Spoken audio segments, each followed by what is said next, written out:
सो AMS 12 पे आप सभी का बहुत बहुत स्वागत है। Dirichlet test of improper integral of first kind के कुछ प्रॉब्लम्स लिए हैं जो कि बहुत ही इंपॉर्टेंट प्रॉब्लम्स हैं। वेरी इंपॉर्टेंट प्रॉब्लम है जिसको हम यहाँ पे करने वाले हैं। तो आइए इसके सोल्यूशन को स्टार्ट करते हैं बेसिकली। तो उससे पहले हम थोड़ा सा इसके स्टेटमेंट पे पढ़ लें कि डिरिचलेट टेस्ट से रिलेटेड प्रॉब्लम जब कर रहे हैं तो इसका स्टेटमेंट क्या है। तो इसमें कह रहे हैं कि दो फंक्शन होंगे। पहला कि phi x is a bounded and monotonic function होगा इन द जो भी इंटरवल दिया होगा ए टू इन्फिनिटी। यार ये ओपन एंड क्लोज इंटरवल के सिंबल है, इधर ये क्लोज्ड है और ये इधर ओपन है, ठीक है। मतलब इसका इस तरह से मीनिंग आप कह सकते हो कि लेस देन और equal to less than infinite, पर ये इस तरह से वर्कआउट करेगा। And limit x tending to infinity phi x is equal to 0 भी होना चाहिए। And let mod of a to t fx dx is bounded for all t greater than a। ये फंक्शन बाउंडेड हो तो अगर इस तरह से कंडीशंस मिल जाए तो a to infinity f x phi x d x is convergent, ये कन्वर्जेंट होगा, इसकी कंडीशंस को फुलफिल करता है। Phi x generally phi x के बारे में हम कहेंगे तो फाई एक्स जो होना चाहिए जनरली होता है it is a decreasing function, तभी ये पॉसिबल है। इंक्रीजिंग पे तो बाउंडेड भी नहीं होगा, तो ये ध्यान रखिएगा आप। आइए क्वेश्चन नंबर 1 एंड 2 करा है कि prove that 0 to infinity sine x square d x is convergent, 0 to infinity cos x square d x is convergent. तो आइए इसके सोल्यूशन पे हम बात करते हैं। थोड़ा सा अलग टाइप का क्वेश्चन है बट इम्पॉर्टेंट है। तो फर्स्ट क्वेश्चन तो हम I is equal to consider कर लें 0 to infinity sine x square d x, ठीक। तो सबसे पहला प्रोसेस हमारा इसके जो लिमिट है इसको बदल दें, इन्फिनिटी को थोड़ा सा बेस चेंज कर दें, इसको 0 टू 1 कर लें and sine x square d x plus 1 to infinity sine x square d x, ये वैल्यूज हो जाएगी हमारे पास। अब इसी पे हमें फोकस करना है। तो दो इंटरवल हमारे पास बनेंगे इंटीग्रल I1 एंड I2। तो first focus I1 is equal to क्या हमारे पास है 0 to 1 sine x square d x, ठीक। सो अब ये क्या है विच इज प्रॉपर इंटीग्रल और proper integral and get finite value, क्या मिलेगा वो पता नहीं बट फाइनाइट वैल्यू मिलेगा। तो फाइनाइट वैल्यू मिल गया तो इट मीन्स क्या होगा कि I1 इज कन्वर्जेंट, ठीक। इसको इक्वेशन 1 कर लेते हैं। I1 कन्वर्जेंट हो गया। अब I2 की बात करते हैं। I2 इज इक्वल टू जो हमारे पास रिजल्ट है 1 to infinity sine x square d x, इसकी चर्चा हमें यहाँ पे करनी है सिंपली। तो आइए इसकी बात करते हैं हम। अब सिंपल इसको अरेंजमेंट थोड़ा सा करेंगे। 1 to infinity sine x square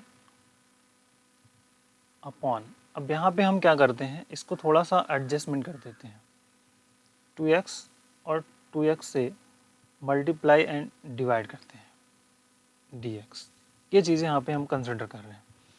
तो अब हमें यहाँ पे इस तरह से कर लें 1 to infinity and phi x into f x d x. तो अब इसमें एफ एक्स किसको लेना है, फाई एक्स किसको लेना है, ये आपको डिसाइड करना होगा कि क्या कंसिडर कर सकते हैं।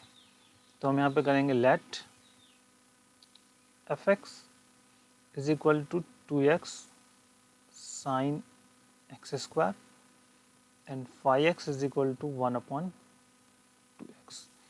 इस पॉइंट को आप नोट डाउन करके रखेंगे, बहुत ही इंपॉर्टेंट है। इसको इक्वेशन को मान लीजिए 2 है हमारे पास। तो अब फाई एक्स के बारे में पहले जो करता है कि फाई एक्स क्या होना चाहिए, बाउंडेड एंड मोनोटोनिक होना चाहिए। तो फाई एक्स हमने जो कंसिडर किया है कि 1 upon 2x, so which is bounded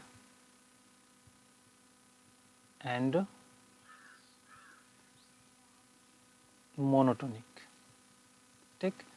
and limit x tending to infinity phi x is equal to limit x tending to infinity 1/2x is equal to 0। तो जो डिरिचलेट टेस्ट की first condition है वो fulfil हो गई कि 5x जो है बाउंडेड एंड मोनोटोनिक भी हो गया। अब जो सेकंड कंडीशन है कि a टू t fx dx is bounded, ये होना चाहिए बाउंडेड, इसकी चर्चा हमें करनी है। तो आइए देखते हैं। तो a टू t का मतलब हो गया कि 1 टू t यहाँ पे है और 2x sine x square mod dx है। तब इसकी वैल्यू को हमें यहाँ पे अरेंजमेंट करके सिंप्लीफाई करना है।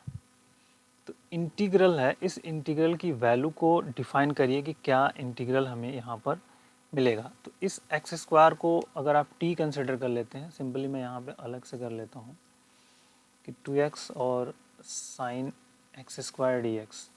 तो अगर आप एक्स स्क्वायर को y मान लीजिए, तो देखिए एक्स स्क्वायर को y जैसे कंसिडर करेंगे तो क्या मिला 2x dx बराबर क्या मिल जाएगा 2y, सॉरी dy, सिर्फ dy मिलेगा। तो dy मिलेगा मतलब ये मिला कि आपका साइन y dy मतलब माइनस कॉस ऑफ y मिल जाएगा। तो बस यही वर्क यहाँ पे हो जाएगा। इंटीग्रल देखिए माइनस कॉस ऑफ y का मतलब हो गया कॉस ऑफ एक्स स्क्वायर और लिमिट 1 टू t मॉड। ठीक, अब वैल्यूज को पुटअप करिए। Mod minus cos T square and plus cos of 1। ठीक, अब आगे के जो सिस्टम है इसको करते हैं। तो दिस इज द, अब ये मॉड के साथ अगर इसको वैल्यू करेंगे तो less than equal to mod cos of t square plus mod cos of 1। ठीक, और इनकी जो मैक्सिमम वैल्यू होती है 1, आपको पता है, is less than 1 plus 1 it's 2। तो जो अब ये डिसाइड क्या हो गया कि जो बाउंडेड हो गया, मतलब मॉड जो हमारे पास है modulus of 1 to t 2x sine x square dx is bounded. तो ये बाउंडेड हो गया। तो by Dirichlet test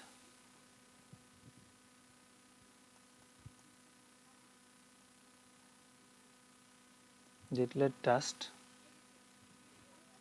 1 to t, ठीक, 5x dx, sorry 5x fx dx is convergent, मतलब 1 टू t 2x